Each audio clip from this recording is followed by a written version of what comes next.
Welcome to Let's Talk About It. Here we go! Say yeah! Woohoo! Oh, that's a great line. That is a great line. Almost fucking killed me! You're welcome!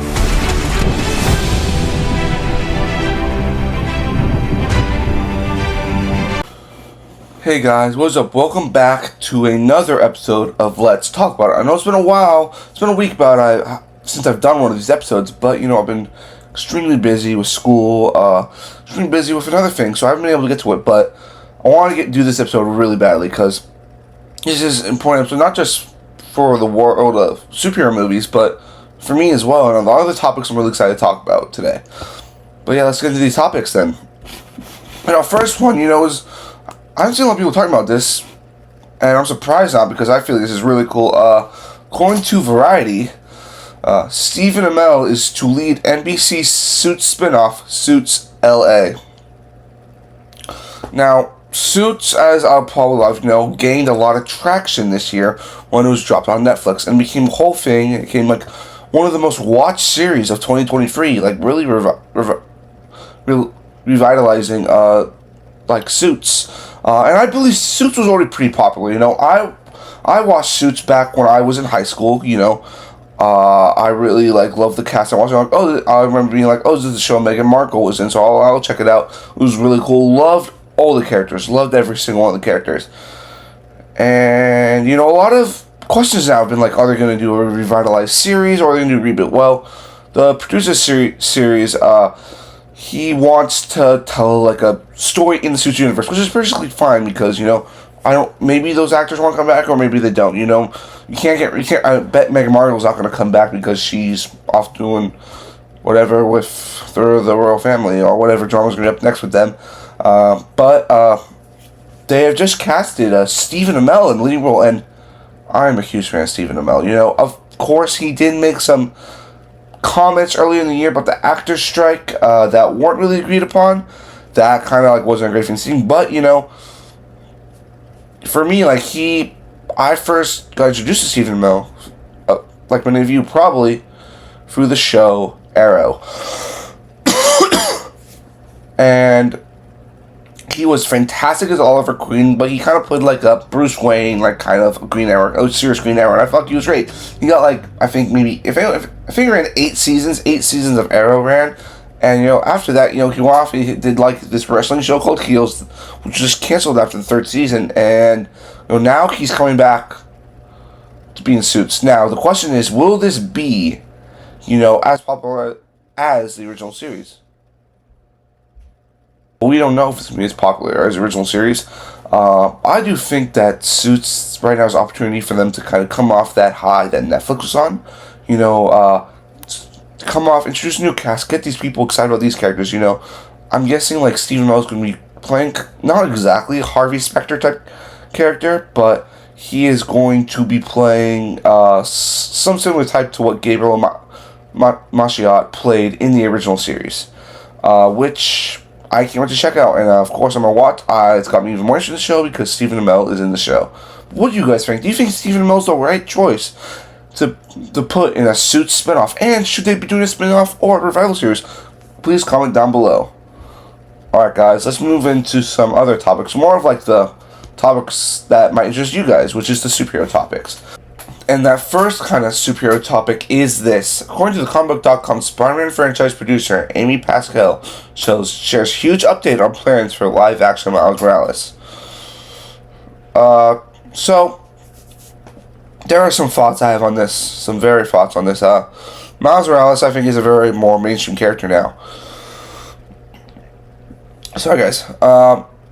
He is more mainstream since the Spider-Verse movies and the Spider-Man video game have really perpetuate him to be as popular, not maybe as popular, but on the level of Peter Parker as the second most popular Spider-Man character out there. And he's continuing to jump across Spider-Verse and Spider-Man video games. Like I said, he's going up, and people want to know, when are we going to see Miles Morales in live action? Well, I think it's going to be a while. It's going to be a while, guys. They got to do a few things first. First off, they got to cap off this Spider-Man animated trilogy with him, which is not a bad thing for them to cap it off. It's just, it's probably one of the best Spider-Man movies, in my opinion, that have ever been made. And it's not starring Peter Parker, it's Miles Morales. So that's showing something about the character Miles Morales. And also, you got to go see what will the agreement between Sony and Marvel be like, if they want to do Miles Morales in the Sony universe or the MCU. Well, right now, seeing how Sony's universe, live action universe, has been dipping further and further into oblivion, I say you make an MCU. You make Spider-Man, Miles Morales, MCU. That is not saying that Sony can't do it. It's just people will not go see it now if it's a Sony movie with Spider-Man in it, because now the precedent's there, since you have movies like Morbius and Madam Web, movies that are probably rated as the worst comic book movies ever made. And I have not seen Madam Web yet. I have not given my opinion on it yet. But when I see it, I hope I like it.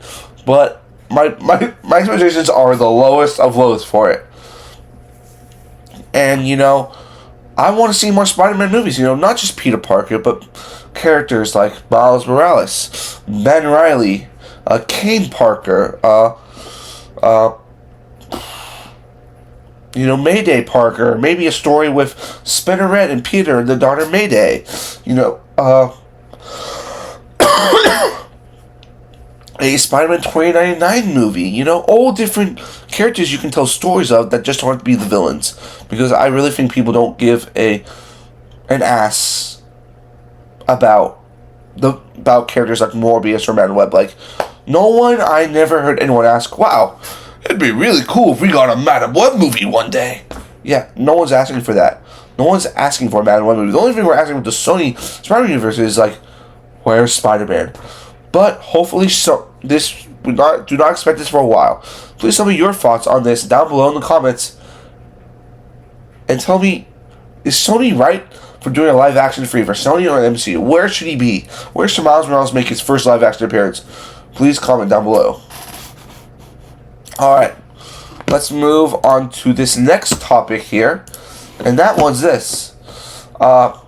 Marvel, as you all know, has one movie coming out in 2024. When you're in 2025, that's when things start to pick up. Movies like Blade, Cap 4, Thunderbolts, and Fantastic Four are coming. But maybe some are coming sooner than we might think. According to Deadline, Marvel movies on the theatrical sked, Thunderbolts shifts up, the Fantastic Four moves back in 2025. Now, the Fantastic Four pushback is only from May to July, so Thunderbolts and Fantastic Four just switch spots. And I think this is a great idea, Fantastic Four is going to be a really big movie, and May is always a jam-packed month for movies. And, putting Thunderbolts in there might help it, but Thunderbolts, people already know those characters. People know Yelena Belova. People know Red Guardian. People know Bucky Barnes. People know these characters. And most of the characters in that lineup, people really love. And, it's going to be this also shows maybe Marvel really believes they got something special with this Thunderbolts movie, I've never seen anything from Jack Schaefer, who is the director of Thunderbolts, but I think, it's an interesting pick, he has made Jack Schaefer, I remember looking him up, okay, who is this Jack Schaefer guy? Why is he, Jack Schreier, why is this guy directing Thunderbolts? What movies has he done? And I looked at the list, he's okay, he's done movies, the last kind of movie he did was Paper Towns, and that was a rom-com. I'm okay, so either, he, really impressed him with a script, or Marvel is just taking another chance on a director that they think could be the next James Gunn. But this will be one of his first big major movies. And, I think he's got to make it work. He's got to make this movie hit, Marvel is in that state right now where they need their movies to start hitting. He needs the movies don't just need to be okay, they need to be great. I'm sorry, Marvel. There's a chance. You're after the Marvels, after Secret Invasion, you need some great stuff. And I thought Loki was going to be the resurgence we needed. Fortunately, Loki was not the resurgence we needed, because then we got the Marvels, which was just, I don't know why the heck we needed that movie. This is my thing, if you're gonna do a movie, you gotta tell a story worth doing. It shouldn't just be to connect the overall cinematic universe. Of course, you want to do that if you're Marvel, but you want to tell a story. What do you want to tell? I did not get what the point of the Marvels was. It felt like I missed a part of the MCU because they told like Captain Marvel 2 and like, okay, switch to the Marvels and skip all these years. Like, I really don't like how Marvel's handling the Captain Marvel character. But we're not talking about Captain Marvel. We're talking about Thunderbolts. Thunderbolts could be really cool. It's really our first ensemble team movie since Eternals, and I think this will hit better because people didn't really know who the Eternals were. People know who these characters are. They've seen them in movies, and they've liked them in movies. But that's my fault. What are your guys' thoughts of Marvel switching up the schedule a bit and shifting Thunderbolts and Fantastic Four? Please comment down below what you think, and tell me why you think they did it. Why would they do this? All right, let's move on to this topic here. Topic. Now, I've been waiting for this day for a long time, guys. Oh, I can't tell you how long I've been waiting to hear this. And I think all of you have, We have speculated for years who's going to be the Fantastic Four. It was originally like, oh, it's going to be Cillian Murphy. Oh, it's going to be Dev Patel. Oh, it's going to be Jack Nicholson. I didn't know whatever point. I'm just saying, like, basically every person who looked Reed Richards Hollywood was being rumored for Reed Richards. And John Krasinski, Emily Blunt, Zac Efron, all rumored for the cast. Well, we finally have the confirmed cast. According to Variety, Marvel's The Fantastic Four lands its cast: Pedro Pascal, Vanessa Kirby, Joseph Quinn, and Ebon Moss-Bachrach. My first thoughts. Perfect. A perfect cast. There is some other things we need to talk about, though. The controversy has already surrounded the cast. Like, every thing is, not everyone's going to agree with something when they hear it. And of course, it's come up that some people have been pretty upset about the casting of Reed Richards being Pedro Pascal. And you're probably thinking, like, why? Why would we be mad? Pedro Pascal is like the nicest human being on camera. We don't really know anything in his private life, but he's one of the nicest guys. And like, he loves his job. He has a smile on his face every time he's doing something. And people are like, oh, he can't be Reed Richards. He's too old, I'm like, guys, Reed Richards, you might not want to think about it, but Reed Richards it's not young. He's like Tony Stark age, And, Reed Richards, in my opinion, could be the new Tony Stark of the MCU. He's the smartest guy alive. And I think Pedro Pascal has the look and has the acting chops to pull off that look. And then there's the also thing. The idea that people are so pig-headed, they're saying this. They're saying, oh, he can't be Mr. Fantastic because he's not white. I'm like, I don't think it matters the race of someone. It doesn't matter if he's whatever. But all I care about is if they get a talented actor. And like, you look at the three other actors on this list, Ebon, Vanessa, and Joseph, they are not household names. They are not household names. They've more been like, kind of like, there. Like, people are like, oh, you see Vanessa Kirby. So like, oh, she's nice. Joseph Twing, really only done Stranger Things. Going to be in that Quiet Place movie coming out in a few months. We'll see what he can do there. And Ebon, he hasn't really been in a movie like this before. He just won an Emmy for The Bear, which was awesome. But you got Pedro Pascal as the name that's going to attract people. People are like, oh, that's the guy from The Mandalorian.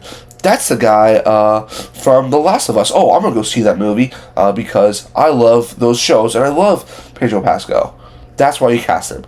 But overall, I'm so happy about this cast. I think the best one cast here, in my opinion, is Ebon Moss-Bachrach as Ben Grimm. Perfect. And also, we got a little tease of what the story might be. So they did put out this poster, which is going to be here on the side somewhere, with kind of like the setting the movie's in. And you can tell by the setting, by the outfits they're wearing. It's the original F4 outfits. Also, you have Ben Grimm reading an article, a Time magazine, about Lyndon B. Johnson becoming president after the John F. Kennedy assassination. So that is definitely like 63, 64 where it's taking place. And also, in the Doctor Strange Multiverse of Madness movie, Stephen Strange mentions to the John Krasinski, Reed Richards, that didn't you guys chart in the 60s and That is your connection to why this movie might take place in the 60s. And I trust you also have, I think, a very new and very hot director right now in Matt Shakman, who was going to direct the next Star Trek 4 movie, but dropped out to direct this. He's been doing great things. WandaVision, success. He did a few episodes on Monarch: Legacy of Monsters. Now that inspires confidence that he can handle big name projects and deliver great stories. But this is really be his first movie. Those are TV shows, so those are on a different level. But what do you guys think? Do you think Fantastic Four will be a success? What are your thoughts on the cast? And how happy are you to finally get the official casting for Fantastic Four? Make sure you comment down below. And guys, that's the end of this video. Please make sure you comment on this video, like I said, like the video, and subscribe to the channel. And I'll see you next time.